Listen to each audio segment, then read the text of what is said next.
Hey, everybody, welcome back to the SCB Steelers Podcast presented by Deck Roofing Incorporated of South Florida.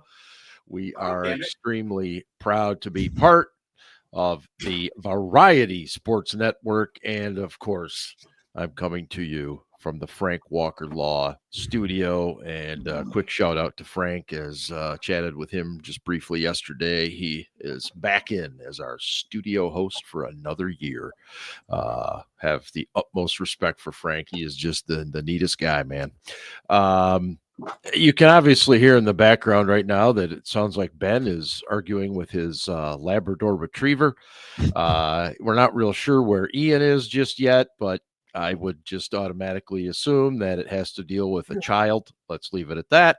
And thank God Scarpino's here. There's Ian. Ian is here. So, yes, the band is all back together again. Now, before we get into this, several things, and I don't quite know where to start, but just let me kind of guide the way through this, and then I want to give you guys as much opportunity tonight as possible. First of all, welcome to everybody that's watching live, whether you're on the YouTube channel or on X right now, and thanks to everybody that listens on your own, watches on your own. We are gratefully appreciative of that. Already got some comments in tonight. Charger, I think, summed it up very, very well. It's been an intense week for Steelers Nation, and some want to see it burn down, but there's part of him that wants to see the team finish strong. And let me just say, no one on this program wants to see the Pittsburgh Steelers lose. No one. Okay, we don't. But at the same time, I think, agree with Charger a little bit that we would like to see some significant change, but we'll get into all that. And as far as Matt's comment, playoffs start on Sunday, survive in advance. Yeah, for the most part, a win is pretty important. A loss is pretty important.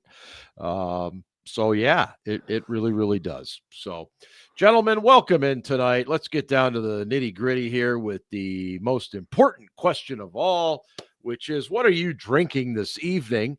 Ian, what do you got going tonight? I've got some of this Four Walls bourbon that I've talked about before. Yeah. That is quite tasty, despite what Ben thinks, because he's never tried it. But it's yeah. So we've got some of that. Yeah. Excellent. And Mr. Sharon Rogers, what are you enjoying this evening? Wait, is that flavored whiskey, Ian? No, it's the Irish whiskey and American rye whiskey blend. Oh, yeah, that's right. Okay, very nice. It finishes very smooth. Okay. Scarps, what do you got? I have Nectaronicon with a single hopped hazy India. Yeah, IPA from the Trails to Ales Brewery in Franklin, Pennsylvania. Outstanding. A really nice can here. I've been attracted to the artwork on cans lately. So well, I'm a big fan of cans myself. Yeah, cans are nice. All right, this show's He's here early today. Yeah.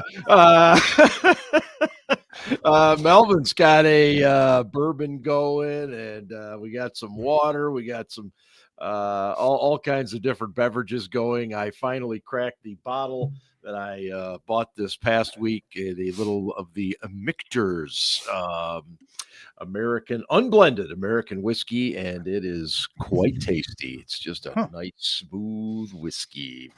Well, yes, same brand. You have these at the rye? It's different, I guess. I've got the Kentucky Straight Bourbon unblended as well. Yeah, this is the unblended American whiskey. I don't know. It's all I know is it's good. And thank you for the recommendation, Ben and Melvin. Geez, oh man, I don't even know where to begin. Steelers lose in a just absolutely humbling way. It's been a long, long week. People are ready to revolt. I think the pitchforks, the torches are ready to go if they're not out there already. But let me start with this, Ryan Scarpino. Mark Cabali noted beat writer for the Pittsburgh Steelers, currently a writer with the Pat McAfee show, I think he was on The Fan this week, and they were kind of giving him a hard time because he made a comment along the lines of the fact that Mike Tomlin has lost the locker room. Do you believe that Mike Tomlin has lost the locker room?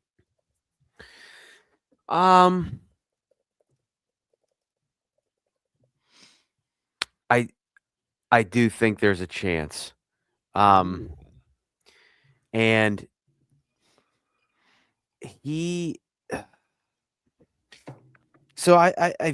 said this for a while now that Mike Tomlin believes in that sort of self-policing type of thing. And I said that I don't think it works anymore. They don't have the leadership on the team to be able to do that type of thing.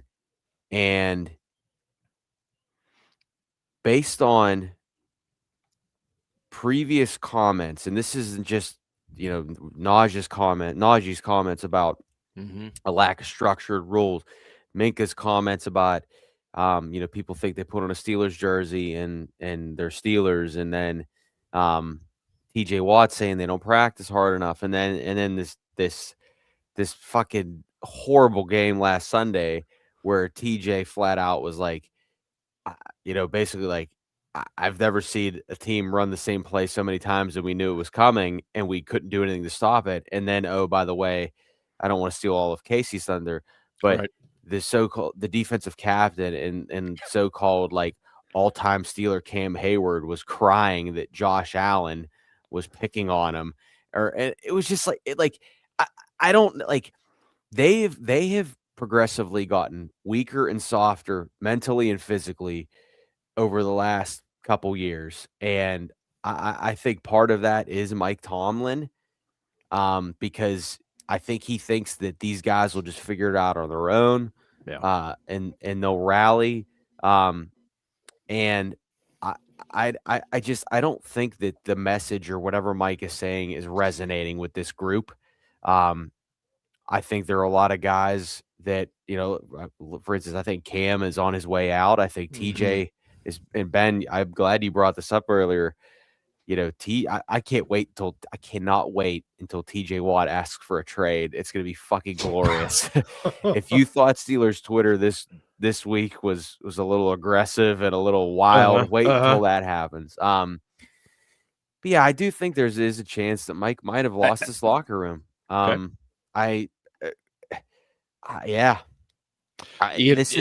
This is not. Sorry, go ahead, Ian. Ian, what do you think based on what you've seen? And you, by the way, you were in the stadium I was in the stadium on Sunday, so you bore witness to the fire Tomlin chants. It wasn't. Yeah, I do want to talk about my in stadium experience a little bit, if I may. I'll do it later. I'll answer your question first, but I'll just say the fire Tomlin chants in the stadium. And I tweeted about this. I mentioned it on Slack, but it was really like a couple sections like over in the corner on the one side that they started it, and then it never really caught on anywhere else. Then like another section you could tell like tried to start it, and I'd say like 2 or 3 times it was a smattering of fans at most, right? It never caught on. It was never a stadium-wide thing. It was not anywhere close to like when the Penguins Arena was chanting to fire their GM, right? Like it was never anything close to that, right? Okay. It got some publicity, but it wasn't. Honestly, the boos for Renegade were louder than the fire Tomlin chants were. Yeah, that was a poor choice. That was an extremely poor choice. Yes. We'll get into that too. We'll get into that later. Do I think Tomlin's lost the locker room? So I'm going to say no, because I think he still has the respect of the players. Now, if the question was, is his message resonating in the locker room? I might also say no to that. So it's kind of an in-between of, and I think Ryan hit the nail on the head about Tomlin's leadership style. We've talked about this on the show ad nauseum. Yes. That it doesn't necessarily, it worked when you had the strong leaders, the Troy Polamalu's, the James Farriers, the Casey Hamptons, the Aaron Smiths, the James Harrisons of the world, right? Like I remember Hines Ward tells the story of when he came in as a rookie, he was wearing for a December game a shirt that had sleeves on it, and Justin Strelzik came up and ripped the sleeves off his shirt and said, "We don't do that here, rookie. We don't wear sleeves when it's cold out." I forgot about that. Yeah, right. But like, that was the culture that those guys were brought up in. And when Tomlin took over that team, he had guys that had been immersed in that team culture. Like, these guys are wearing sleeves out there now. It's so, and that's just like a small microcosm of it. But I think overall, has he totally lost the locker room? I'd say no. Like, those guys still respect him as a leader, as their coach, right? But I don't necessarily think his message is resonating. I think it really comes out when they start to say things like, "Oh, we had a really bad week of practice," and it's December and you're 6-5 and you're in the Ravens had already lost and you knew you needed to win this game to keep your lead in the division. Like, at some point you got to sack up and play football, right? Like, these are professional football players. This isn't it. So I don't know.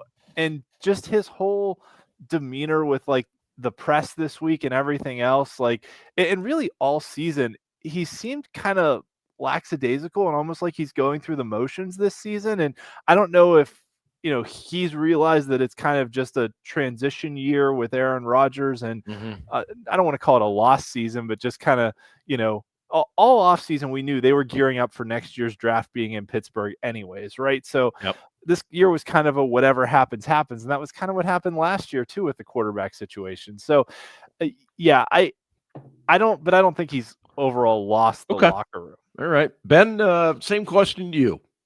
I asked the question, I pondered it because I've been talking about 1998 for 2 weeks.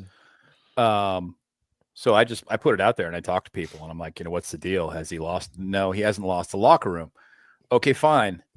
But you don't see a lot of heart or commitment from these guys when they go out on the field. You just don't. I'm sorry. I mean, they lack mental toughness. They lack commitment. And I'm not impressed, to say the least. They played a pretty good half of football, and then everything fell to shit in the second half. They were terrible. And even in the first half, there were a lot of drives both ways that didn't go all that well, but they were fortunate to get out of there with a 7-3 lead, and then everything just, that fumble and return to the end zone really screwed things up. But long and the short of it, just kind of boiling it down. Yeah. I don't know that his message is not resonating anymore. I don't think we have those leaders that Ian alluded to, that we've all alluded to at various points over the last handful of years. They don't have the leadership in the locker room anymore that they needed to have during those years to keep the team in the game mentally. Yeah. And Mike isn't a guy who says things to guys during the game. I wish he were. I wish he was a guy who would like pull the guys in and go, "We got to talk about this now. You guys got to step up right now. It has to happen now." He's not that guy. No. Which I don't really understand. Tony Dungy wasn't that guy either, and he managed to make it work. So maybe it isn't necessary, but you like seeing it when when things are going sideways. You like to see a little emotion from your coach. Yes. And a little more direction from your coach when that's going on, other than just be quiet. I want to concentrate on what the call on the field is, and I want to go to the next play call. So, yeah, I'm a little disillusioned. Speaking of on the We've field, talked about. Sorry. Yeah, no, go ahead, Ian. I was just saying we have talked on this show before, though, about how earlier in his career, Tomlin was a lot more fiery on the sidelines and showed a lot more emotion, and now he just kind of stands there and takes it all in. And so I think you're right, Ben, that I think his sort of lack of emotion does trickle down to the rest of the team. I don't know that it trickles down. I just there's a time when you want your leader to lead, and I don't feel like Mike's doing that. And he doesn't have the on-field leaders to fill that void, to fill that gap. And so he's got to have somebody step up, be it him or the coordinators. Somebody's got to be that voice who's going, you guys got to step up now. This has to happen now, because they don't have that voice in the field. Speaking of the field, I want to go back to this thing that TJ Watt said about the Bills running the same play and them not being able to stop it. Jerry Dulac was asked about this in his chat today, and it's, to me, it's always fascinating to get different takes by different people as to whether or not are these schematic things, are these lack of adjustments, or does it just simply come down to players not actually executing things? So, Ben, where were these shortcomings? Because even the most average fan could see what was happening and be like, holy shit, they're running the same play and we can't stop it. Well, watching the film back, the players were just getting their asses kicked. Yeah. The players were just getting beaten one-on-one, including TJ. He was just getting his ass kicked. They were running away from Cam. They were running at TJ. Mm-hmm. And TJ was being blocked by a big tight end, but a tight end. And the tight end had his number. The tight end had his number the entire game, and all he was doing was just giving the running back just enough room, and he did it over and over and over and over. So a lot of that, I'm going to say 75% that, because they just were getting their asses kicked. But they tried some different formations. They didn't try formations that I agreed with, but they tried some different formations on that side, and they couldn't stop it. They couldn't stop it. And if you're the Bills, why wouldn't you keep running it? I'd keep running it. Absolutely. Absolutely. And I do, so, I'd say, okay, 75-25. The coaches, I thought, could have done a little bit more there. Gotten away from a nickel formation, actually gone to a heavier set and tried to tackle it that way. They never did. So I would have liked to see that, but the way the guys were playing, I don't even know if that would have worked. I would also. They were just getting their asses kicked. Yeah, Go Scarps. ahead, I'm sorry. No, you're good. No, I would also say too. I think the thing that just fucking blows my mind, and I know the Steelers didn't have Derek Harmon, but the Steelers were relatively healthy on defense. The Bills were not healthy on offense. They didn't have either starting tackle. Connor McGovern got hurt a couple times during the game. Mm-hmm. The Bills do not have a fucking dominant wide receiver one. I mean, James Cook is a pretty good running back. I'm not going to take that away from him. Yeah. But both their running backs were really impressive. Yeah. I got to give him props. Ray Davis didn't have 30 yards all fucking year, and he has 30 yards in a game. And then Ty Johnson, who's pretty capable at running back, didn't really even do much. But bottom line is the Bills were hurt on offense. And I know Josh Allen is the reigning MVP, but they got 2 early turnovers, which, okay, the interception was fine. James Cook fumbled the ball. He hit the ball off his own knee. I mean, that was a little fortunate. But no doubt, even when the Steelers get turnovers now, they don't fucking do anything. And the Bills, the Bills were playing with their B team. Let's just be real about it. And they ran the same goddamn play, and the Steelers couldn't do anything to stop it. And not TJ, not Cam did a goddamn thing. And then you brought up somebody, I think Melvin brought up Joey Porter Jr. in the chat, and people were like, "Oh, I saw this dialogue online, oh, Joey Porter Jr. had a good game." What the fuck are you watching? The dude does not want to tackle. He's afraid of contact. I'm not I know I said on the show that he sucks, and I don't want to go that far. Maybe I had a couple beers in me, but it is a cornerback, and I know it's not like this like it used to be, but as a cornerback, you got to be a good tackler in this game. You have to. Yeah. And for he was out of position. He is afraid to even make contact. He's always fucking it's he don't want to tackle. He wants to try to get the ball out. Mm-hmm. But anyway, it's just so frustrating because this defense, they have names. They do. They have names. They have guys that have made Pro Bowls. They have guys that are all pros. Yeah. But when push comes to shove and they got to fucking sack up, they don't. Yeah. They don't. That's a very good synopsis right there. I mean, they got some guys that did some stuff that are past their prime that, I mean, TJ's playing like he's past his prime this year. I don't disagree. His get off of the line of scrimmage is, is significantly slower than it was when he was performing at a high level. His ass was jogging to the ball all day on Sunday. And anytime he was in pursuit, he was jogging, running to the ball, jogging to the ball. Yep.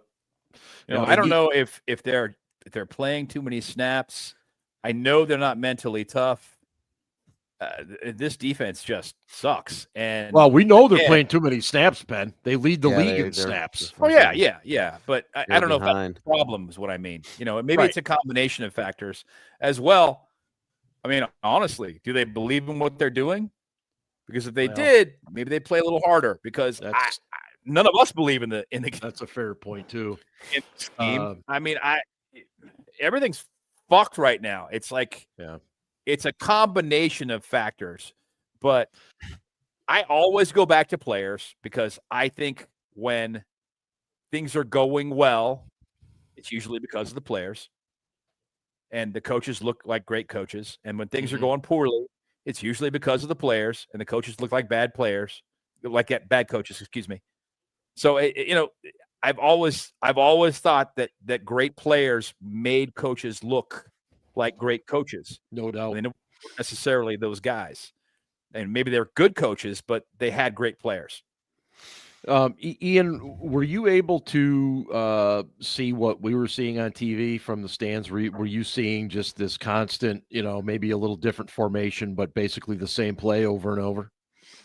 Yeah. And it was like, they were running one thing with James Cook and having success with it. And then they bring in Ray Davis and go to the nickel package, with the receivers.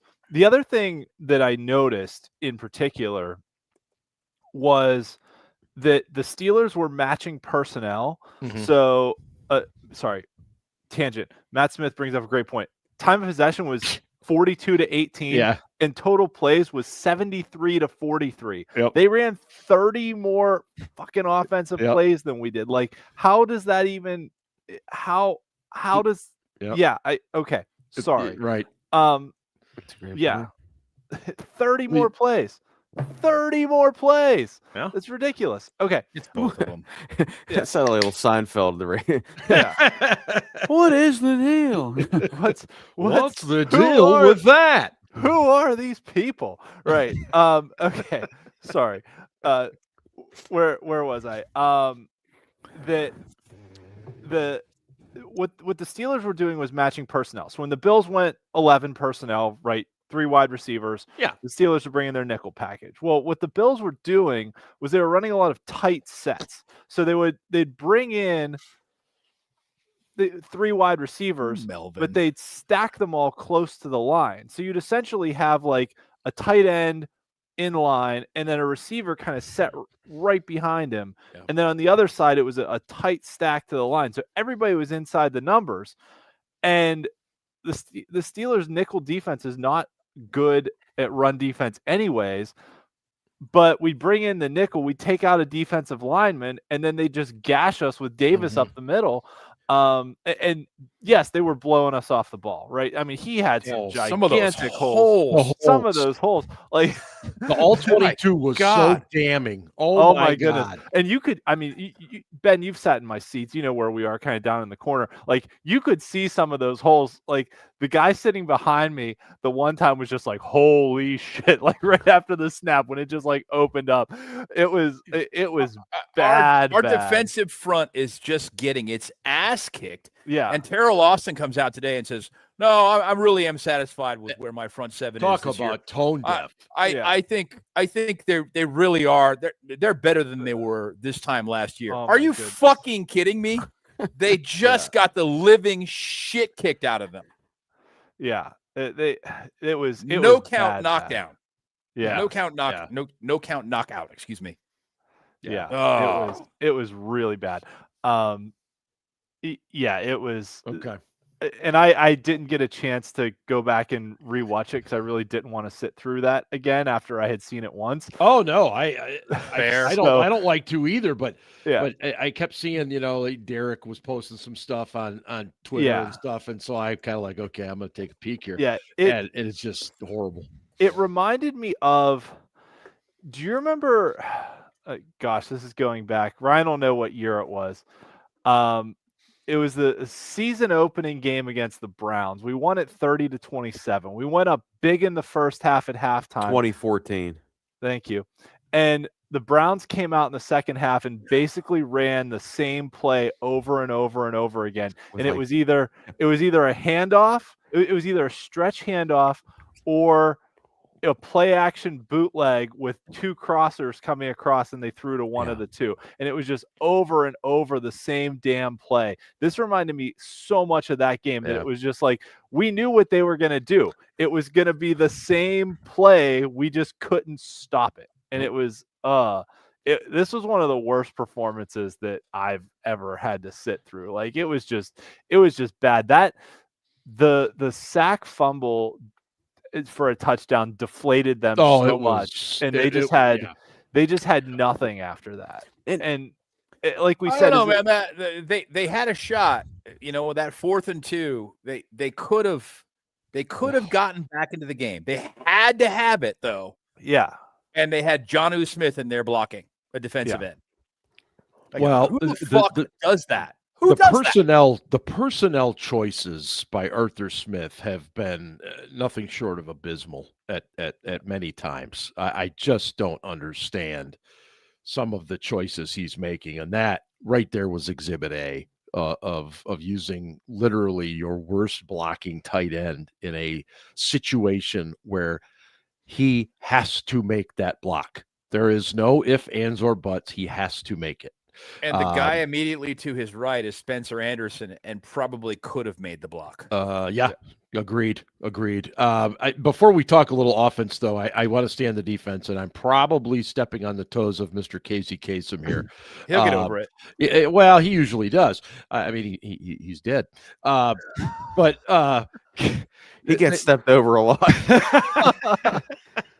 But the Cam Hayward thing. Did you guys watch the film? I didn't take a magnifying glass and look, but I didn't see any instance where Josh Allen intentionally need him in the ball. I don't think it was that play. I don't know what play it could have been. I looked for any play. Regardless. Okay, I think we all agree. All right.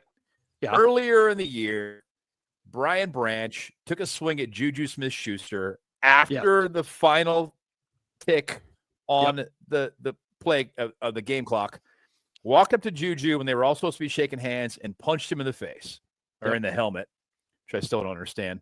Yeah, I'll never understand. And got suspended for a game for it.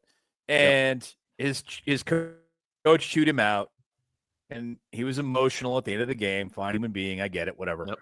But he was almost crying when they interviewed him. And he was like, well, I just really felt like they were bullying me. And so, maybe I shouldn't have done that, but I just really felt like, they were bullying me. And I was like, dude, why would you even just tell them you're not talking to the press today? Just tell them you can't do it. Go ahead and find me. Fuck it. I'm not talking to anybody today. And just walk away. Cause you got to know better than to say something like that. What Cam did after the game was almost as bad. It was right there. It was like, this is Brian Branch and Cam was right here. Well, right there. I know I'm a great big defensive lineman, but a quarterback need me in the stomach, and it really pisses me off. Dude, really? Really? A quarterback was picking on you? Are you fucking kidding me? Stop. How did he know? How did he not know not to say that? How did he not know that? Well, obviously he doesn't have the good PR skills around him that one Ryan Scarpino would have provided him with many years ago. I can start right there. But yeah, wasn't it fascinating? Better, And Ian, you didn't obviously catch this because you were at the game, but it was so fascinating how interested the fans were on social media. What is going on with Cam? Why is he so pissed at Allen? What could have? I mean, even the announcers, Nance and Romo are like, boy, you don't see him get like that. What's going on? And I still think he was. I still think he could feel the energy on the team, on the defense. Maybe. And he was trying to look for any reason to get fired up because he wanted the rest of them to be fired up too. And it didn't work. No. Did not work. No. But maybe that's what his motivation was, because he wouldn't let it go. He would not. Like, they went series where they were still jawing at each other. And he got the taunting penalty on a play that they scored a touchdown on. Right. That was so dumb. I mean, Scarps, go ahead. Yeah, I mean, in our private chat, I'm gonna be honest. I called Cam a fucking big fucking fat baby. I called him a pussy. I'm gonna be honest. I said that. I said that, and you're so mean. I never thought I would ever say a bad word about Cam, and yet this whole off season, optics wise, it's just not good. He's bitching about his contract and, acting like, he was crying poor, and then he didn't get any new money, and all his incentives are based on them making the postseason, which they might not even do it. Mm-hmm. Every time he talks, it's just empty words after empty words. And then, come on, Cam, dude, you're 310, 320 pounds, dude. You know what? If you're so pissed off about Josh Allen, fucking take his head off, man. Like, don't hit him. Okay. And next time the ball is snapped, smack him. And if he would have, I don't even mind the taunting penalty so much. I don't even so much mind that. But you know what? If you're gonna get a taunting penalty, get yours in. You know what I mean? Yes. Throw his ass to Make the ground. It worth your while. Something. And you know what? He's supposed to be the captain. And yet he goes to the media and says, "Oh, Josh Allen was picking on me. Why did they get protection and I don't?" I mean, come on. You're right, dude. I felt it was a bad look. I kept felt saying the same way. And I said this to you guys, but I kept saying this. Like, okay, first of all, let me be clear. Cam Hayward is not a pussy. All right. No. He is a grown-ass man who has done a lot in this league. He is an accomplished Steeler. He's a Walter Payton Man of the Year. And have great respect for him. And I love him. And I love him. And I think the thing that pissed me off the most about it was, and somebody actually, it was Cam doing it. Yes. And someone on Twitter That's what pissed me off. Someone on Twitter asked me this. They were like, he's a phony. You've always known this. I've never known that about him, ever. And that's why I was so surprised and was so pissed off, because I had never in a million years thought he would, and he's been pissed off before. He's been pissed off to me. Fuck this. I don't want to talk about this shit, Ryan. Okay, don't. Work your way around it. Here's what you can say. Here's what you don't say. And for him to be like, "Oh yeah, why does he get protection and I don't?" Holy shit. Mean Joe Green used to kick dudes in the dick. And yeah, dude.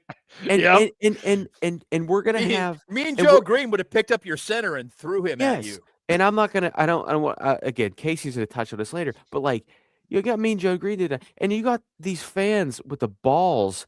Well, Cam doesn't have any balls. Fans with the balls to say, "Oh, Cam Hayward's the greatest defensive lineman in Steelers history." Are you fucking stupid? Come on. No, he's an accomplished Steeler, and he's an all-time Steeler. But is he the best? No, fuck no. I mean it, and I mean it, and I mean this with all my thing. I mean this. If I would never, as a football player, including Brian Branch, he was picking on me. I would never in a million years, even if the dude was saying shit about my mom or my family, I would never go. Because you know what Josh Allen did? He's like, "Oh, we're both competitors. We're just, great answer." Yep. PR 101, Josh, way to go. And then the guy that's the Steelers legend that's supposed to to say all the right things, to do all the right things. He hasn't said the right thing, and even today, he's like, respectfully, I don't care what Ben Roethlisberger or James Harrison have to say. And that's not a diss at them. Hey, Cam, guess what? They won shit for this team, which you haven't, and they played under Tomlin. So I do want to hear what they have to say about it. Holy shit, where's the Tylenol? Fantastic. Yes, just Ian. Real quick, because you said I probably didn't see much of it, and this was the first game I went to this year, so I'm speaking from my experience of going to this game. But they showed like no replays in the stadium. And we've talked on the show about like, why are season ticket holders selling their seats? Why are there so many visiting fans there? Right. That's true. I'm sitting there like, there was a play over on the sideline where a bunch of people got pissed off. I think there was a flag. It was right by the Bills sideline, but like, I didn't see what happened because all the Bills players were standing by the sideline. I think it was a late hit on Allen, I think, going out of bounds, and there was some shoving and stuff, but I was like, oh, I'd like to see a replay of this to see what happened. Like, there was a bunch of plays. They didn't show replays of like anything, right? Which is very uncharacteristic because they almost always show at least one replay. No, they did the same thing during the Green Bay game. Really? They were going so poorly. Well, for the Steelers. Yeah. All right. They weren't showing anything. When things were going well for the Steelers, or there was a nice play for the Steelers, then they showed the replay. But I agree with what Ian's been saying to us about it. It's like, okay, there's a fucking penalty. Show us the replay of the penalty so we can see it. Yeah. There's a controversial call. There's a play that's right by the sideline. So the people that are down close behind the bench can't see it. Right. Show us the replay. Right. Yeah. Take all these things into consideration and enhance the in-stadium experience. That's all he's asking for. He's not saying, hey, show me a replay on every single down. Yeah. He's saying, show me a replay in these circumstances. Yeah. Right. Be my friend, guy up in the booth. Right. Yeah. Because Ian, finish your thought, and then we'll get back to the guy in the booth. Right. Because if you're thinking about, like, what's the at-home experience of watching a game versus the in-stadium experience? Going to this game honestly reminded me of going to a game at Three Rivers before they put in the video jumbotron, and it was just the light board basically where they could, they could spell some stats out in the, the black background with the gold lights on it. Yes. Right. But it basically reminded me of that. I was like, I consider myself a relatively educated fan, right? And I felt like I had no clue what was happening in the game. I was like, I see things, but I'd like to see it again to make sure, because sometimes when a play happens, you're watching, what the defensive alignment is or what's happening over here, and then you don't see what's happening somewhere else. And so I don't feel like it's that much to ask for to be like, hey, can we see some replays? Like the only replays they showed were when the rare instance when the Steelers made a good play, or when there was a call that like was close and could potentially be challenged. They were real quick showing a couple replays to see if they wanted to challenge it. But those were the only times. And some of those other things, penalties or other stuff, like I was like, I was honestly sitting there like, I would know more about this game if I was sitting at home watching it on television than I do in the stadium. Yeah. And that made me feel really weird because the experience was not always like that at Acra-Heinz, right? It was not. They used to show a lot of replays in the stadium. That's what I remember. Yeah, Heinz Ashore, whatever you want to call it, right? Sounds like a drink for senior citizens. Yeah. I was like, I had to go on Twitter on my phone during the game to like try and figure out things that were happening. Replays on Twitter. And that's just ridiculous. And that happens sometimes with like injury updates because they don't always provide them quickly in the stadium. True. So like there are times when I'm checking it to be like, oh, I wonder if there's an update on the guy who got injured or whatever. But like, yeah, it was weird. It was really weird. But before we shift over and talk offense, I do want to talk about the in-stadium decision to play Renegade. We had just turned the ball over on downs, I believe, inside the 5, was it? And we were also trailing by, I think, what was it, 15 at the time? Yeah.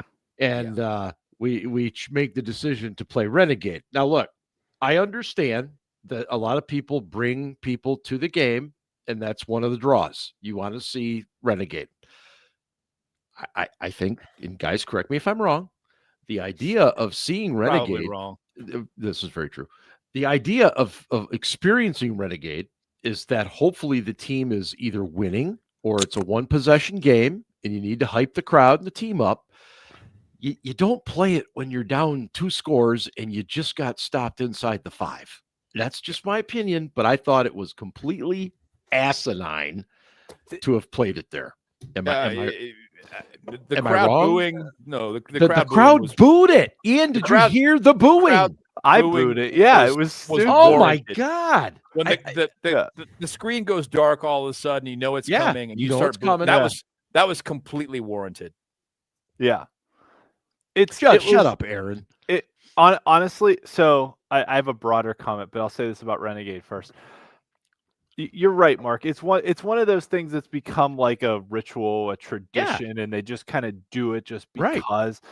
And like I remember games where they just didn't play it at all. Like you don't have to play Renegade, right? Correct. This was like the equivalent of, you go see musicians or stand-up comedians or whatever because you want to see the hits, right? Like, yeah, you want to hear some of the new stuff, but you want to hear the hits too, right? Mm-hmm. This would be like if there was a guy that died eating a Hot Pocket and then Jim Gaffigan got up and did his Hot Pocket routine like in the city where the guy died, right? Exactly. Right. Like it was so tone deaf. It was it was like read the room. And this is the broader thing. I've never seen a bigger disconnect between the guy running the video board and the fans in the stands. Throughout the fans were into it at the beginning of the game. They were we talked on the show. I was expecting a lot more Bills fans there, and there were some, but I was expecting more. There was not nearly as many as there were 49ers fans a few years ago. Yeah. So Green Bay fans when they played there. Right.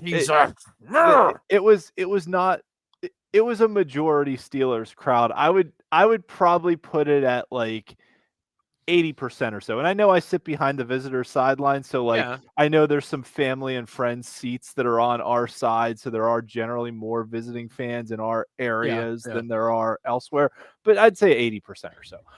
But beginning of the game, the crowd was into it, the interception, they were into it. And even up till halftime, we were leading 7-3, the crowd was into it. But like the video board would play things throughout the game. Like they've got, little clips they play of like, hey, Steelers fans, stand up, it's 3rd down, get loud, and things like that. Like people just would not respond to that like the whole game. And the crowd was just like, Ben, you know what I'm talking about, right? Like you know what like clips I'm talking about, right? They just like were not responding to, and they play the like, hey, get loud and scream. But like when it's the 3rd down of that drive and they haven't stopped them 3 previous times, like, it's like, okay, is this the right time to play that clip also? So it was one of those things where like the fans were just not reacting to the, the cues of or they played the thing with like the noise meter, right? And it would be like in the yellow, and it's like, nope, no one's screaming, no one's it's going in reverse. I mean, think about the teams back in the days, the early 2000s, early mid 2000s, 2010 team. You'd have guys looking up in the stands, waving their arms. Yeah. Going, it's 3rd down, trying to get the crowd hyped. You don't see that anymore. You don't see that kind of energy. You don't see that kind of not just intensity, but urgency from our defense. Totally agree. And that sense of urgency that's missing, the crowd senses that. They're not going to respond to that shit. They're not. They're just like, oh my God, what the fuck? Yeah. It feels forced. Yeah. Yes. It feels more like gimmicky. It's a gimmick. It's gimmicky. It has become a gimmick when it never used to be that way. No. And I've said this for a long time. And I know Ben. It was the year before Ben got there. But once Ben retired, I said they should retire Renegade. And because it belongs to a certain period of Steelers history that started the year before Ben got there. And once he left, it should have been gone. And because I'm a music nerd, Indeed. I'm going to be real about it. I've never liked the song. It's not right? It's not even the fucking best song off of Pieces of 8 by Styx. I'm just saying. But Styx the point, sucks. I'm on record. Okay, they're terrible. But what? So what does?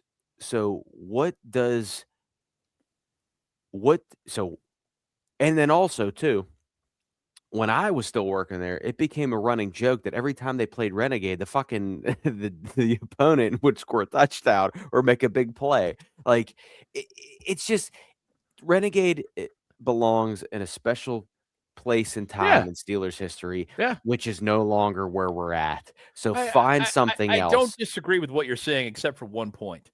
Here's the issue. Renegade doesn't belong to those players anymore. It belongs to the fans. It belongs to the fans. But I agree it should be retired. There needs to be something new. We need to see something more from our defensive players when it plays. We need to see more urgency and intensity from our defensive players and more interaction with the crowd late in games.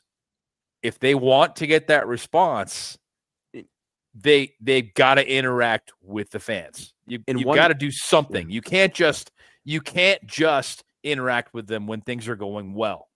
And one final, you got to ask them. Yeah. Sorry, go on. No. And I would also say too that like, how many times now is a team gonna say we played Renegade all week? An opponent gonna say we played Renegade all week in practice. We were waiting for this moment.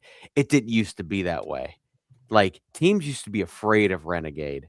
Now teams fucking play it in their own practice settings. And the opposing teams get, like as you guys said earlier, the opposing teams get more fired up for Renegade than our players do. Yes. Well, their coaches, because they're good coaches, coach them up on it. They're like, hey, listen, we're going to play this every day in practice. When it happens, we want you guys to grab some towels on the sideline and whip them up and look back at the crowd, the stands, and whip it up with them, and hype it up and hype yourselves up and hype the guys up there on the field up. You're right. Go ahead. Ryan, it became a running joke. Well, I just put a quarter in me because we my bad. So this was the other thing, right? And I've been going to games since 1991, right? I have my first ticket stub. It was 1991. I was 5 years old. So I'm going to turn 40 in a month. So Ben and I were in college. Yeah. So you're old. So I've been going to games for 35 years, right? And the reason this feels so gimmicky to me of what they're doing in the stadium, and they got these things now that it's like, oh, it's the great terrible towel twirl your towel and you'll get shown on the Jumbotron. And they had to search for like the 3 people that were actually doing it. It was kind of embarrassing. I was like, no one's fucking doing this. But like, I remember as a kid, it was like you only took terrible towels to playoff games. Like that was not a regular season thing at all. It was a playoff thing. Good point, right? Ian. Yeah. And then it kind of grew a little bit, and I was like, okay, it's kind of cool in away stadiums to see people twirling towels. And like, I didn't have a huge issue with it becoming more of a regular season thing, but like to me, Steelers fans are smart fans. They don't need to be told when to cheer. They don't need to be told by the Jumbotron that it's third down. And, they don't need to be told to twirl your terrible towel. Cower made that exact point on Dan Patrick this week. Go ahead. Oh, I missed that. I have to go back and watch it. Very good interview. Yeah. But it's like, I just feel like so much of the in-stadium experience this week to me felt like forced. And it felt like... it felt like such a gimmick that it was like, oh, here's this thing we're doing now. And I'm sorry, anytime you start a in stadium gimmick with the word great, I'm like, this is gonna be dumb as shit, right? Like it's like when you say it's the great terrible towel swirl. That's in line. In line with the great Pittsburgh pierogi You're not race, wrong, right? Oh, it's the great Pittsburgh pierogi race in that. Like, okay, I love the pierogi race at the Pirates games, usually because it's the most entertaining part of the game. I was going to say, it's the best part of the game, usually. Right? But it's still one of those things, right? Like, it's a gimmick. Like, there was so much stuff that happened. They did find the football under the moving helmets thing. I was like, this is a between innings in baseball thing. Why are we doing this at a friggin' Steelers game, right? Like, why are we doing the find the ball under the rotating? Like, this is not, we don't need to be entertained here by the Jumbotron. Sorry, I'm old and I'm yelling at a cloud, but it's, but I want you to tell, because you were there. Yes. I want you to tell the origin of Renegade. Because I know some fans don't know that. Yeah. But I just very quickly, Brittle Steel Curtain, thanks for joining the show, mentioned something about Tomlin's kid Dino and this Jersey Jerry guy and stuff. And here's what I'm going to say about this, okay?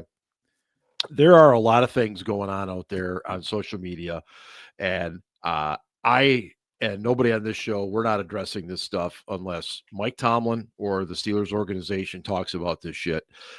Let those guys rant about it and talk about it and pretend like they know what they're talking about. We know things, and we're going to keep stuff to ourselves related to that, because it's not anybody's business, quite frankly. So let those guys handle it. Dino felt like he needed to stick up for his father. I have no problem with that. Seriously? Yeah. But I mean, you know, personally, I wouldn't have done that, but I'm fine with it. Okay. So that's all I'm going to say to that. Ian, you were in the stadium when Renegade was born, correct? I was, yes. Let it rip. All right. So this is the 2002 wild card game against the Cleveland Browns. Yep. And Tommy Maddox game. The Tommy Maddox game, yes. And the Steelers were absolutely getting their asses beat. Yes. The Browns went out to a 14-0 lead. Kelly Holcomb. Yeah. Kelly Holcomb. Fucking Holcomb.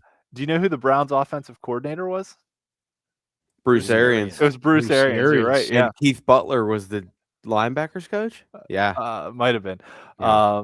But yeah, Bruce Arians was the offensive coordinator for that Browns team. At any rate, so beginning of the fourth quarter, the Browns kicked a field goal to go up 27-14 on us, and we had kind of battled back a little bit, and then but not a lot was happening, right?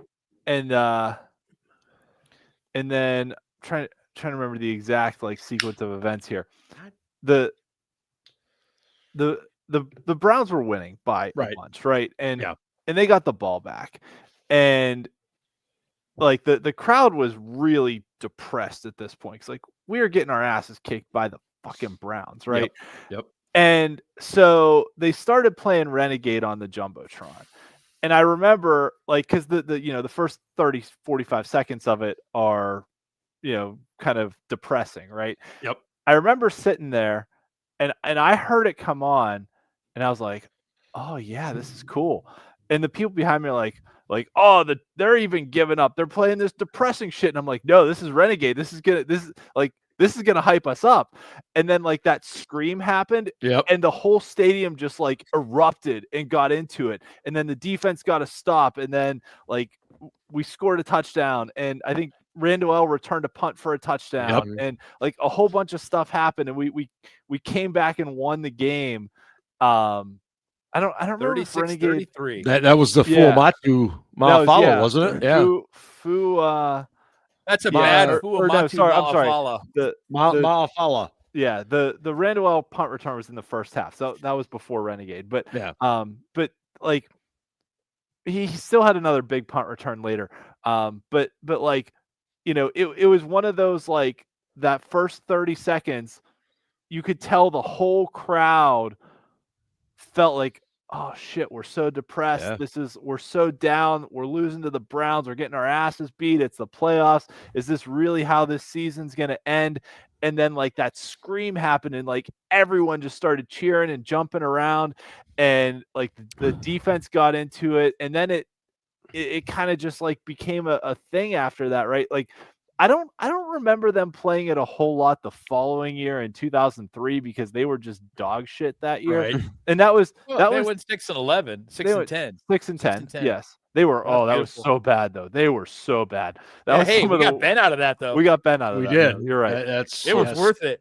It was in retrospect. But yeah, there was a couple times they played it, I remember, because they had like their 1,000th game or something, and it was against the Rams, and they brought sticks to sing the national anthem, and the Rams just beat the shit out of them, and that was horrible. And that was some of the don't come back. that was like the Isaac Bruce and Torrey Holt years of the Rams, and they just ran these crossing routes that we couldn't stop and all that. But yeah, that was the 2002 playoff game against the Browns. And then we went on to have Joe Nedney win an Oscar for his performance of slipping and falling down the week after.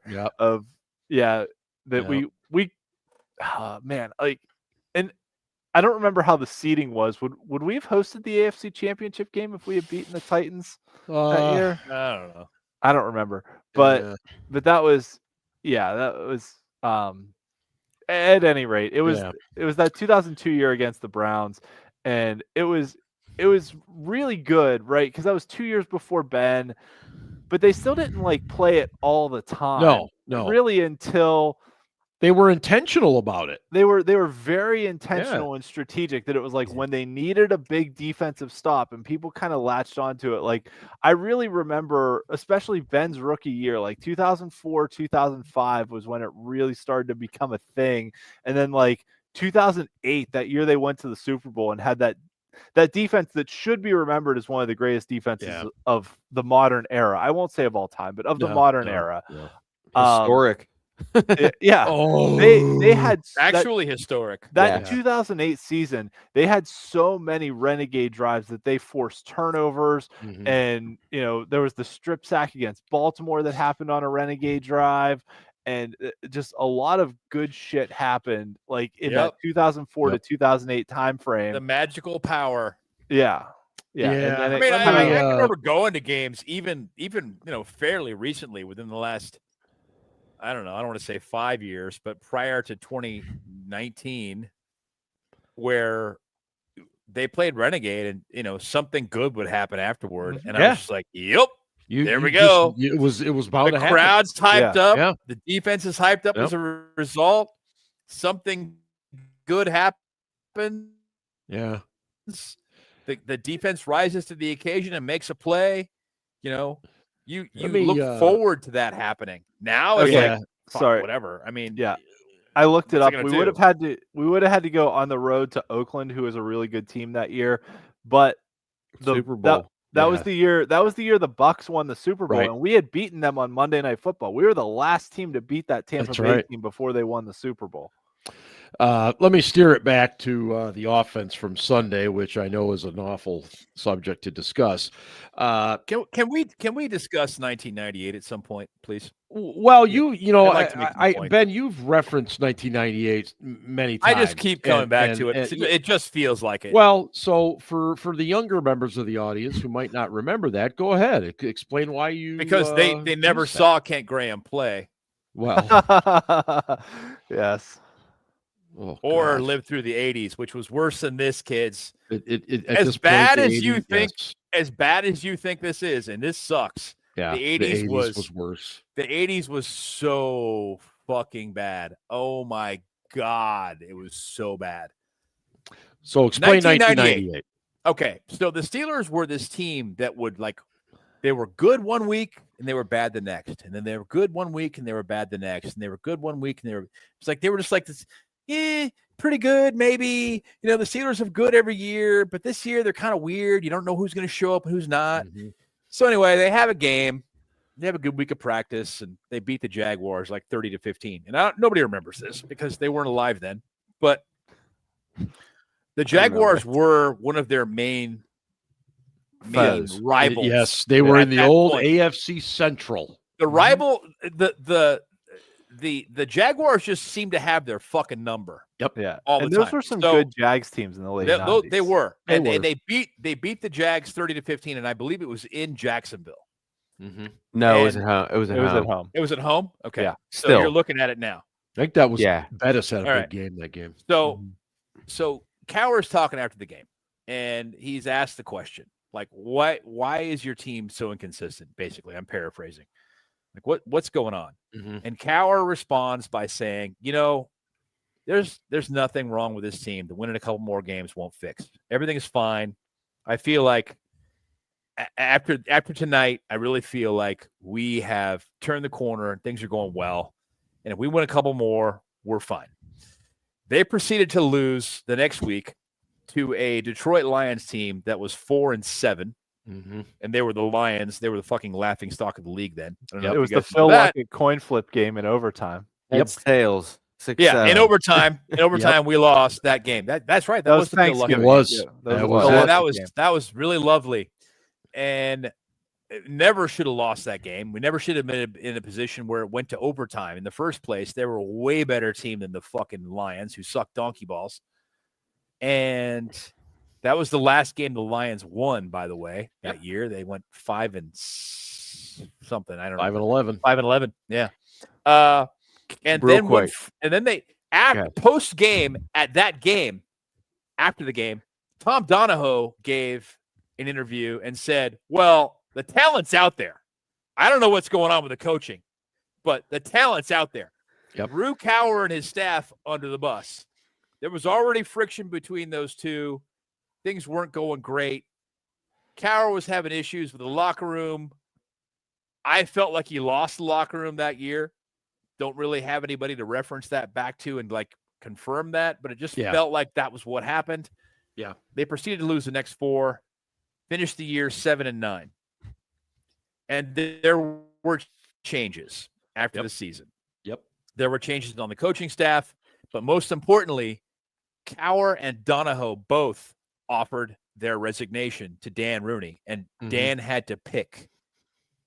And he eventually chose Cowher. And it feels like that this year to me. It just feels, and it's not exactly the same. It's not the same kind of internal friction. Always different. I don't feel like Omar and Mike are at each other's throats. I don't feel like ownership's not backing Mike. I don't feel like any of that's going on. But something is up. It feels like there will be a power shift at the end of the year, and it feels like this team is a little bit rudderless. That's a good way to put it. Yeah. And I'll leave it at that. And that also describes the current state of the offense. Good segue there. Thank you. Scarps, let me ask you this. If you had to grade the Aaron Rodgers acquisition, what's up, buddy? Hey, Vinny, haven't seen you in a while. Welcome back. How would you grade the Aaron Rodgers acquisition so far this year? I want to make one quick point. Very good. About that Steelers Lions Thanksgiving game. Okay. Fucking hater. Barry Sanders had 20 rush attempts that game for 33 yards. Yes. Yep. And that's the lowest yardage he's ever had in his career with at least 20 attempps. Yeah. So I think that's fucking hilarious. Yeah, the Packers in a playoff game held him to, I think, negative yardage once. He didn't have that many carries. So you're asking me about Aaron Rodgers and Sharon. Sharon. Sharon Stone. Sorry. I wish. I wish Sharon Stone was our quarterback. She could just flash her beaver to the defense and we get right shots in between snaps. Oh my gosh. As I said all off season, and I'm going to stand by this, I don't think Aaron Rodgers was the right quarterback personally or professionally as a fit. Okay. And it doesn't matter. It doesn't matter. Like of the available options, Let him finish. matter. Yeah, Can I finish my point? I don't think he ever wanted to come here. I think he wanted to go to Minnesota, and I felt that we were the only team that was like, yeah, we got you, man. His numbers aren't terrible, but also, however, he doesn't throw the ball that far past the line of scrimmage, and if he does, it's usually never completed. Yep. His adjusted net yards per attempt is like just slightly above 6. It's lower than Russ's last year, and all Russ did was throw moon balls. So, and you know what? I'm going to say it. I don't like that he called out Jonnu Smith last week. I know Jonnu Smith has not been great this year. No. And he's an Arthur Smith guy. Yeah. And this to me signals, or I don't fucking know what I'm talking about. This to me shows that Aaron Rodgers each year gets a couple of guys that he likes and he trusts. Yep. And I feel like Jonnu Smith is not one of those guys. And Aaron Rodgers singled him out, and I don't like that. I think this is a bad offense talent-wise. I think it's a bad offense coaching-wise. I think this was not the right fit for Rodgers. And he looks 42 because he just turned 42 this week. Good for you, Aaron. I heard they had a cake for him. Yeah. And then that whole fucking cake story. Who cares? I had to put a quarter in him. Everybody fucking cares. Hey guys, everybody went to Aaron Rodgers' house the other night and they watched fucking film and they bought him a cake, and Ben Skowronek jumped out of the cake like Erica Laniak in Under Siege 2. It was she was hot. Fucking even Steven Seagal was there, and he was like, holy shit, I haven't seen this since the early 90s. Like, what? That is the corniest shit I've ever heard since Cam Hayward blaming Josh Allen for being too mean to him. And everybody all offseason is like, oh, Rodgers can still play. He could do this. Maybe not. Bottom line, they should have just fucking rode this season out with Mason Rudolph or Will Howard, because they're 6-6 right now, and they're fucking Aaron. I'm laughing at Aaron. Google's make sure you don't do that. Don't use your work computer for that. Yeah, you don't be doing that on the big screen, buddy. It's PG. It's fine. Listen, counterpoint, real quick. I think for the first 6 or 7 weeks of this season, everybody was sold on Aaron Rodgers as a good quarterback and as a guy who could maybe lead this team to a 10-7 season. However, at that point, the drop-off began, and it seems to be getting worse and worse every week. Who knew that would happen to a 42-year-old quarterback? I mean, how could you possibly have guessed that? That's not anybody's fault or anything, right? No, they should have fucking known. And I mean, I will go back to what I said, at the end of the year, in the offseason, when we were looking at Russ, Fields coming back, or fucking Aaron Rodgers, or whoever the fuck else was out there. And obviously Darnold would have been the right choice, but he was never coming to Pittsburgh. And he would not be doing well here. No, he wouldn't. think so either. And the thing is, again, with this roster, I don't think it really matters who the quarterback is. I'm so sorry, but I don't.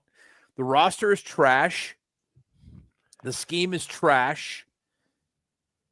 They don't even play to their strengths. They can run the ball pretty well. Do they do it? A little.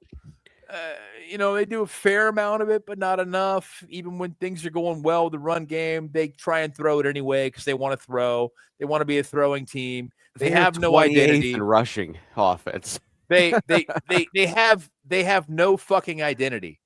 No. None.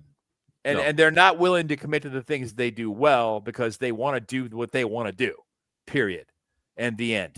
And that's why they suck, in short. So I don't really think it matters who the quarterback would have been. I can say this. During the offseason, I thought the best option was Justin Fields because he was so young that maybe he could get better. Right. I'm really glad that didn't happen because he's fucking terrible. Yeah. Yeah. Ian, are you seeing the same things that I am with Rodgers? It seems like maybe one read, two reads most, and then it just all goes to shit. Are you seeing that? So here's what I'll say, having been in the stadium, right? Yeah. And you don't necessarily see this on the TV broadcast. If you've followed our buddy Derek or other people on Twitter that have posted all 22 stuff, you've probably seen it. But the receivers aren't getting open, right? Like he goes through his progressions. He looks at his first read. He look at his second read. Yeah. When the play breaks down, and he has to go beyond that. He's got little tiny windows. The receivers aren't good in a scramble drill. Like one of the things that made Roethlisberger so good was his receivers knew what he wanted them to do in a scramble drill, right? They knew either to come back to the ball or to go deep or to work to the middle of the field or whatever it was, right? There's guys either standing around, like, you know, if you're running a curl route, guys are just standing there like, well, I ran my route. I'm here. Yeah, there's a guy covering me, but I ran my, like, the guys just aren't like working their way open to the ball too. So it's not all on Rodgers because I noticed this multiple times during the game. And yeah, the Bills played some good man coverage, but like you need your guys to work to get open for you sometimes too. Like, yeah, run your route, but also like you gotta, like, if the play breaks down and he scrambles out of the pocket, like there was one play he had to just muck it and throw it away where like literally the like two guys ran to the sideline and then one like tried to run deep. I think it was Roman Wilson, but it was just one of those things where it's like you guys gotta like try and do, like if he tried to force that ball to Wilson down the sideline, that would have been a low percentage throw trying to get it over a defensive back, dropping it basically in a bucket on the sideline while he was on the run.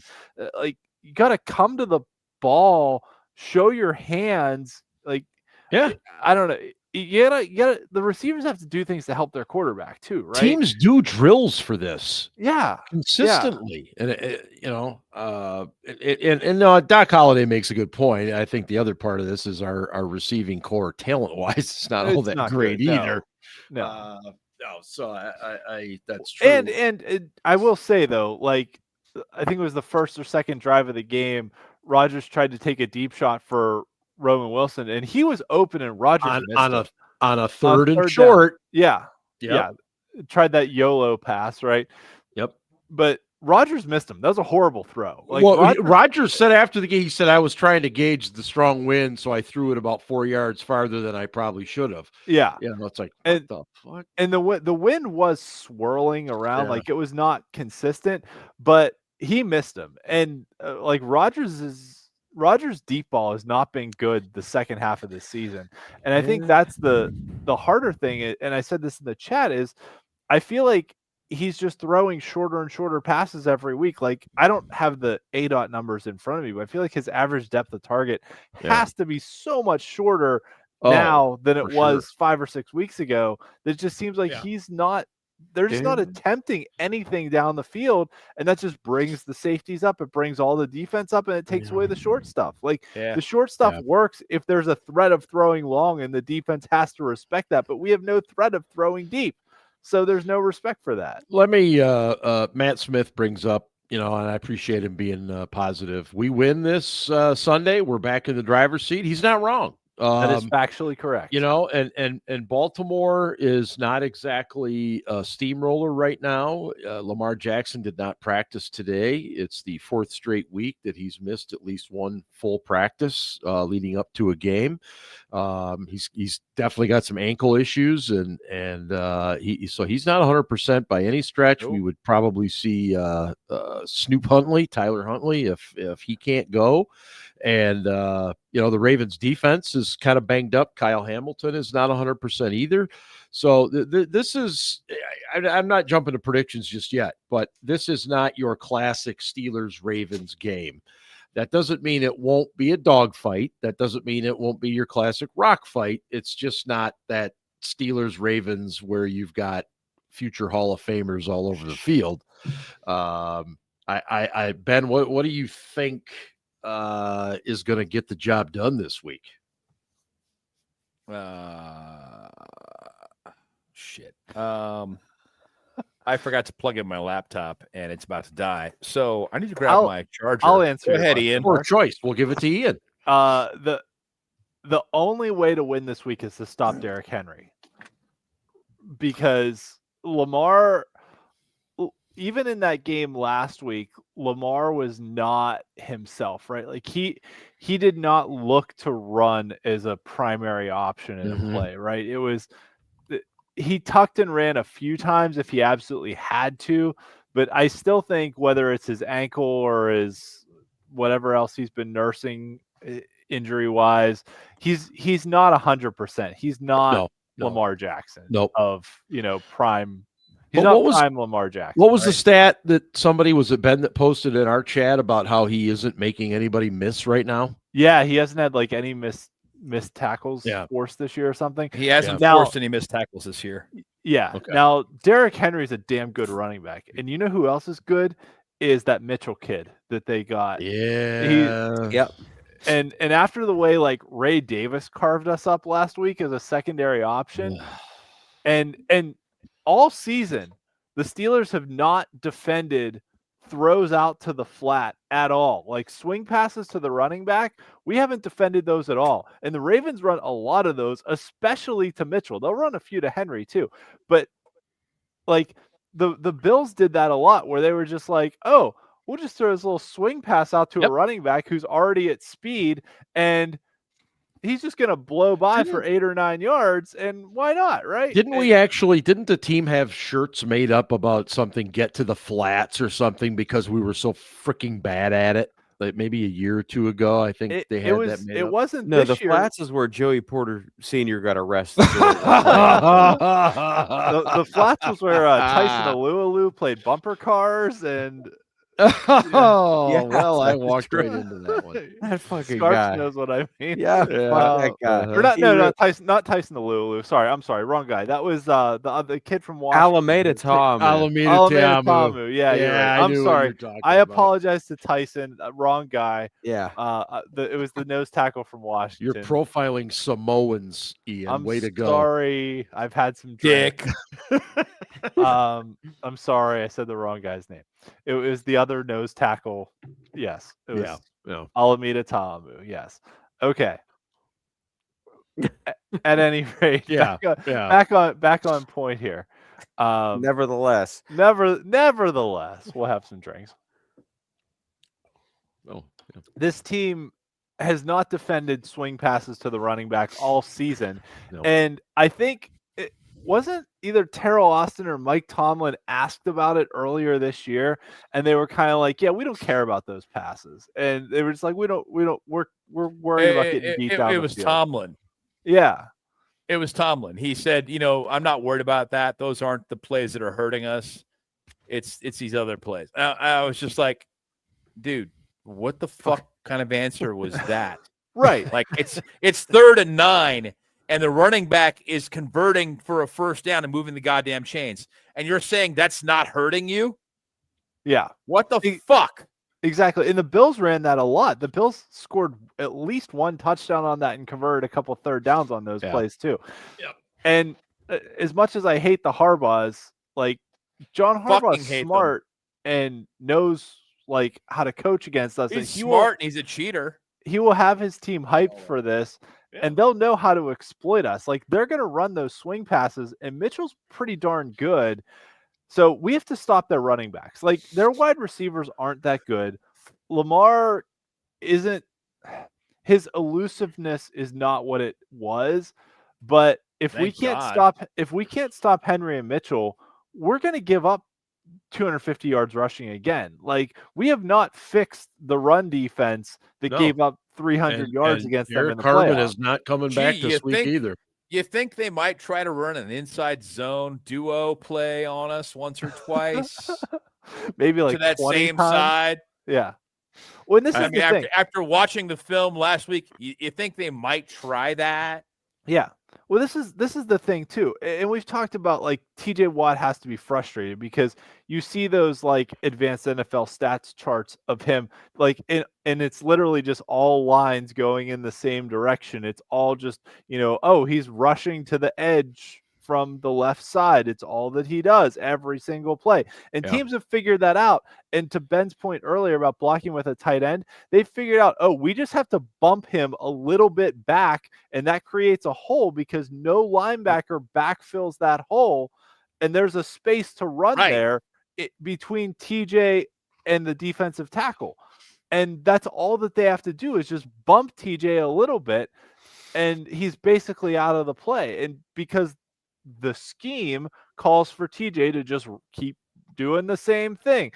Okay, Sisyphus, keep pushing that rock up that hill, right? Keep rushing from the outside, play after play. We'll see if it works this time.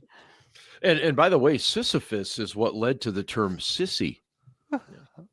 Is it? I have no idea. I'm just fucking around. Matt Smith asks Scarpino, what do you think the locker room was like this week? We talked right at the beginning about whether or not Mike Tomlin was losing the locker room. I'm guessing Matt, knowing he's a pretty smart dude, he's probably asking more about from the PR perspective of the things that Burt Loughton and company were probably having to juggle this week. Scarps, I'll let you handle that. I don't envy their PR staff right now. Yeah. There's a lot of outside noise. Talking to anybody? Did somebody talk to Cam before he spoke to the media last week? Like, I mean, I would hope so, man.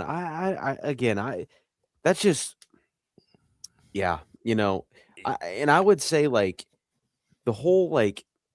I didn't have an issue with how Jalen Ramsey handled the whole spitting incident with Jamar Chase. But like Jalen Ramsey was a dick after that. Like the vibe I'm getting from players is that they're very short, they're very pissed off. And I mean, that's why I go back. Like, I'm trying to think of like a time there when like, and I mean this, like 2012 and 2013 were pretty bad because the defenses weren't that great. The offense wasn't that great too. But being in that locker room, like I never felt guys were like annoyed or guys were not willing to listen. And I feel like this group, though, from the outside, optics wise, I feel like they're just pissed off and frustrated, and no matter what you tell them, talking point wise, that they're going to listen. I mean, and they're saying a lot of the same things every week. Well, communication, and their words are empty. Yeah, it all starts from the head coach in his weekly press conferences where when he was asked, and I love Mike, and I love Mike. Mike has done a lot for me in my career, personally and professionally. But I've always hated that Mike is so short with the media because he's one of those coaches that talks the least out of any head coach in the league. And when they asked him this week, I think Brooke Pryor asked him about what do you think about when fans basically call for your job? And his body language, he fucking laughed about it. Yep. And that is not the right way to go. His response, I thought, was okay because he talked about, hey, we're in the business of winning. I'm not going to ask anybody to apologize for caring. Great response. Body language was terrible. And I just don't know. And like, again, when your defensive team captain and the second, the guy that's played the second most games ever as a Steeler says, "Oh, Josh Allen need me. Why does he get protected and I don't?" I mean, what is that? I mean, let's be honest. Let's be honest. Like, that is not a powerful message. No. Right? Not at all. It's not. Like, it's not. So what is the locker room like? And Cam today was like, "Oh, I don't care what Ben or James Harrison or any of the people, they're not in this locker room." Who is in this locker room then, dude? Yeah. Because I'm going to tell you this straight out. I know we're getting to predictions. Yep. Then go out there on fucking Sunday and do something about it. No more bullshit. No more, we just got to figure out. We got to fix things. Fuck that. Shut up, Cam. Shut up, TJ, and go fucking do it. Yep. One quick point. Certainly. I'd like to make, and it really isn't a counterpoint to anything that Scarp said, but Patrick Queen has acknowledged a couple of different times this season that communication is not the issue. Yeah. That they knew what the play was. They knew what was coming. They just couldn't fucking stop it. And so communication being an issue really isn't the excuse this year. It's like they know what's coming. They're looking at it. They're all talking to each other. That's the play that happens. They just can't fucking stop it, which tells me two things. One, the scheme is lacking, which we all know. Terrell Austin's fucking awful. Terrible Austin. But second, and more important, as James Harrison puts it, you can make the wrong call, but if everybody wins their assignment, it doesn't matter. Great point. Guys are getting their asses kicked. Yep. Guys are not winning on the field. The players are not playing well. Yeah. That's it. That's all. That's all I'm going to say about it. The players are playing like shit. Could they be in a better position? Sure. Are they playing well? Fuck no. Well, the players will be up this Sunday, 1 p.m. We get Jim Nance and Tony Romo again. I know I can't wait. And, how about that? I mean, right? the Steelers-Ravens, of course. I know. Romo. As Vinny pointed out in the chat, it's probably one of the least anticipated matchups in quite a while between these two. But it's still going to be a ratings bonanza. I think so. And we will dive into predictions here in just a second. I just want to mention that we do now have some SCB Steelers Podcast hats available at our online store there of DC4L custom tees. Plus, there's plenty of tees. You can get hoodies, long sleeve tees. Just let Dan know, man. Just tell him and he'll literally do what you want. If you want a freaking bathrobe with our logo on it, you can get a bathrobe. I'm not kidding. You're on drugs. But you might be on drugs. You want a rug? You want a rug to place in front of your TV while you're watching the Steelers with our logo You're on weird. it? He'll make a rug. You're fucking weird if you do that. I don't think so. I've just ordered all of them for you guys. Yeah. You're fucking weird. It's time for predictions. 1 p.m. kick in Baltimore, M&T Bank Stadium. It's a natural grass facility. Weather right now looking to be mid-40s, partly cloudy, and very light winds. So weather does not appear to be a factor this weekend. And who am I starting with this week? Not me. I went first last week. All right, Ben, you're up. Ryan's up. I'll 2 go. weeks in a row. I had computer problems last week, so I'll go. All right. All right, go ahead, Ian. All right. This is going to be a Baltimore massacre. We're going to get our asses beat. Oh, shit. Wow. I love it. We cannot stop the run. We have no fucking clue what we're doing. Terrell Aston sucks as a defensive coordinator. Derrick Henry might break the single game yardage record. The only way we lose this game is if the Ravens forget they have Derrick Henry on their roster and stop giving him the ball. They forgot last week. They will. Yes, that's why I'm worried, because Harbaugh tends to listen to the media in that sense. They do forget that sometimes, but all right, I'm gonna go. And the only reason we didn't give up 30 plus points to the Bills was because they kicked a field goal instead of going for it on a fourth and very manageable at the very end of the game, which they would have gone for if it hadn't just been 2 minutes left. I think that was McDermott being nice to his old teammate. It probably was. Yes. So I'm going to go Ravens 31, Steelers 10. Yowza. Okay, Ben, what do you got? We can't move the ball. It's fine. I'm not judging your prediction one bit. Ian? Ben, what do you got? And I'm told I'm a hater. I said it's a Baltimore massacre. You are a hater. I'm not going to be that quite that awful. Okay. It's going to be typical Steelers Ravens, and it always is. These two teams they hate each other's guts. I don't understand it. I do understand it. And it like we say it every year, throw out the records. It doesn't matter. Agree. But at the end of the day, the Ravens are just better. Even with a hobbled Lamar Jackson, who hasn't forced one missed tackle all season, apparently, according to Next Gen Stats, he's not forced one missed tackle all year. Last year, he forced 104 missed tackles. They still have Derrick Henry. They still have a good run game. And our defense, as we've talked about all fucking season, cannot stop the run. This is it ain't going to be pretty. Okay. But I'm going to go Ratbirds. I said it right. Yep. 24, Steelers 17. Okay, 1-score game. Mr. Scarpino.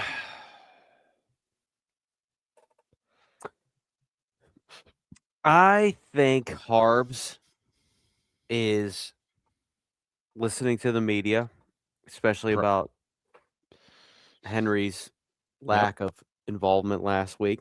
Yep.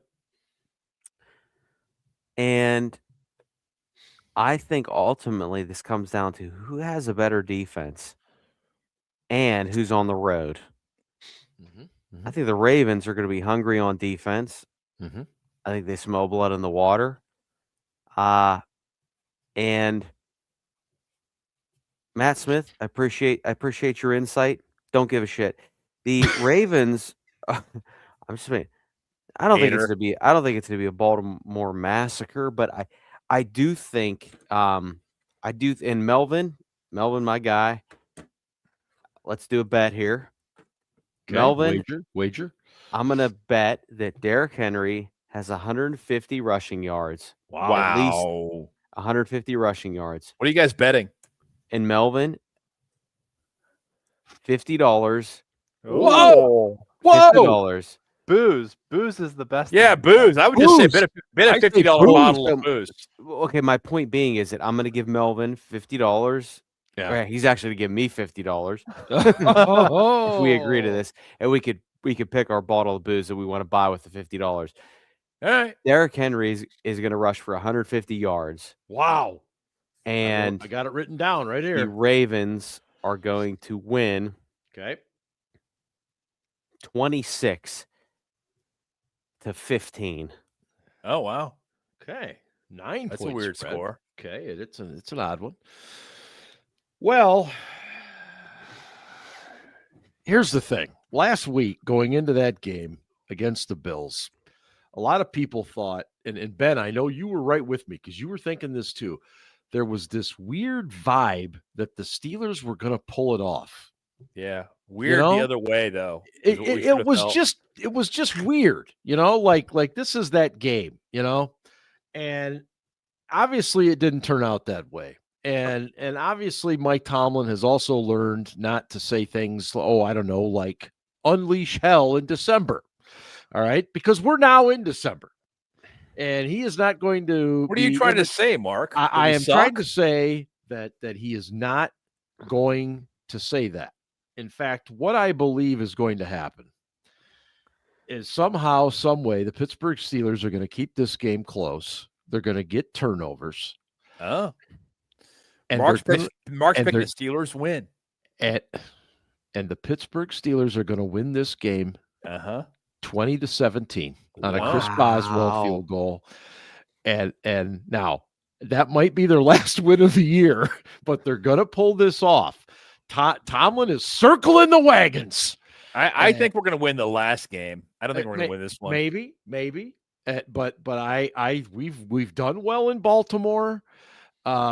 I think Aaron Rodgers kind of had it. He's pissed. He's just going to let it go. And so I'll be the standout. I will go Steelers 20-17. Oh, all right. Score game. One score. Oh, absolutely. I agree with you. It's always a one-score game. You should one score games than any other series. Bet the under and look for a one-score game with these two, because you throw the records out. That's what's going to happen. Yes. Glazin Rudolph is taking a squirt, and what that means is he's summoning the ghost of Casey Kasem, and so so he had to pee right now. Yeah, well, you never know. Just a quick reminder again, check out the website, steelcityblitz.com. That was quick.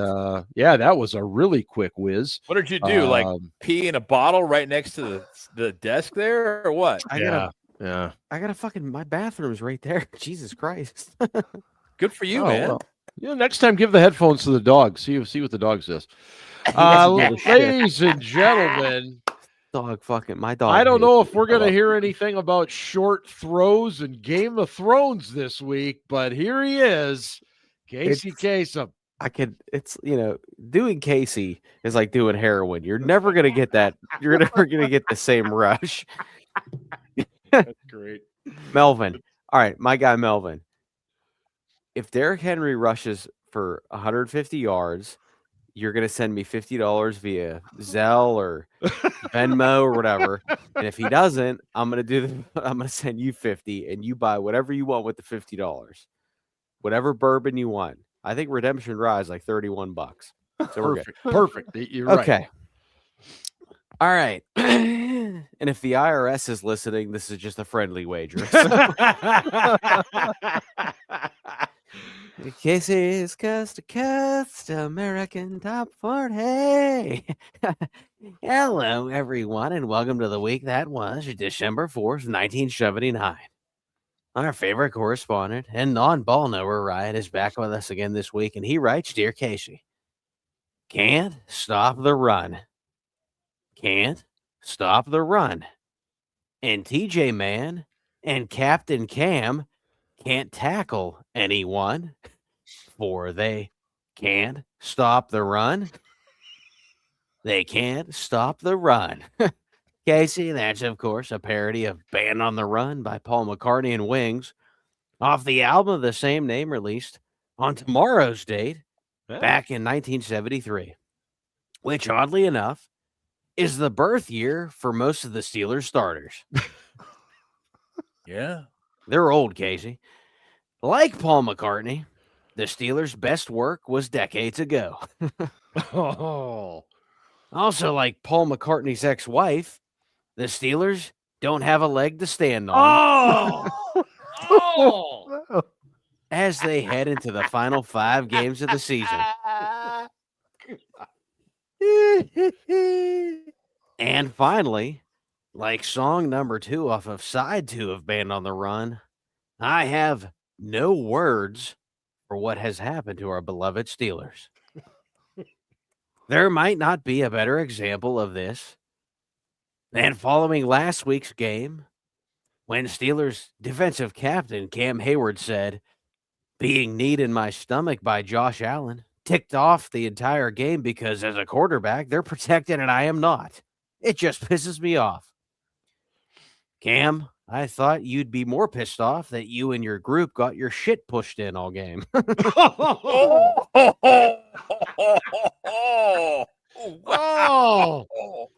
Oh, shit. A training day reference. All right. Perhaps I'm being too harsh on Cam. After all, it was Hall of Famer Steelers linebacker Jack Lambert who said after the Steelers' loss in Super Bowl 10 to the Cowboys, Cliff Harris told me I had a small pee-pee, which hurt my feelings. Yeah, none of that happened. Oh, that's right, Casey. The Steelers won Super Bowl 10, and Jack Lambert threw Cliff Harris to the ground. We're the Pittsburgh Steelers. We're supposed to be the intimidators, is what Lambert said. And boy, this team doesn't intimidate anyone, especially that historic defense. Captain Cam has sand in his vagina. Oh, amazing South Park reference. Wow. Wow. The $150 million man, TJ Watt, flat out said they couldn't stop the Bills from running the same play. I'm no schematic expert, and I always thought fire zone is what my ex-wife referred to as her lower region.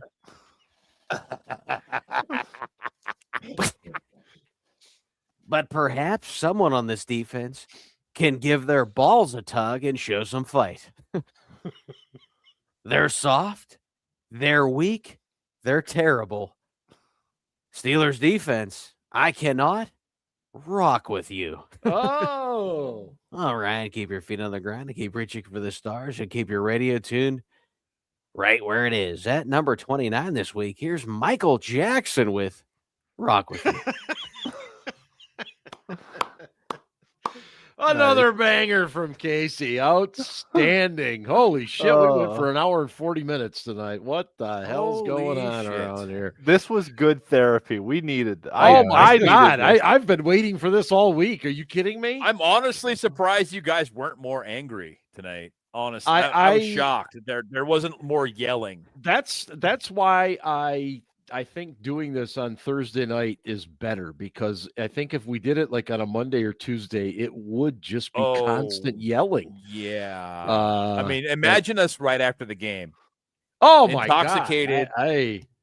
I went out and shoveled snow Sunday. I was so pissed. Yeah. Yeah, that. What? Anyway, thanks everybody. Make sure you check us out on the socials. Stop by the store at DC4L Custom Tees. Thanks to everybody for being here tonight, whether you were on YouTube or X. We love having you as always. And remember, go Steelers. Ravens suck. Not really, though. And I hope Indiana beats Ohio State. We've had some drinks.